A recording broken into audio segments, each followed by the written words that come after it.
मोटापे का वाहिद इलाज बगैर किसी दवा और एक्सरसाइज के 1 घंटे में 500 ग्राम से लेकर 1 किलो तक वजन कम किया जाएगा। नई टेक्नोलॉजी के जरिए ट्रीटमेंट किया जा रहा है SPS slimming and beauty clinic में। इस इलाज से आपको किसी भी तरह के साइड इफेक्ट्स भी नहीं होंगे। कलर इंप्रूवमेंट, पिंपल्स और डार्क सर्कल्स के लिए भी आप आ सकते हैं SPS slimming and beauty clinic, Hyderabad, एबर्ट्स beside Agarwala sweet house. Screen पर दिए गए नंबर्स पर कॉन्टैक्ट करें।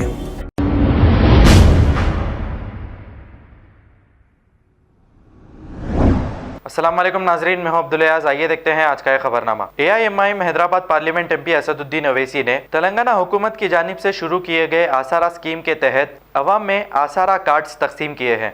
आइए देखते हैं ये रिपोर्ट।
खबर है शहर की, खबर है गाँव की, खबर है सारी दुनिया की। 7H न्यूज पसंद आए तो लाइक कीजिए, शेयर कीजिए और सब्सक्राइब करना ना भूलें। 7H news.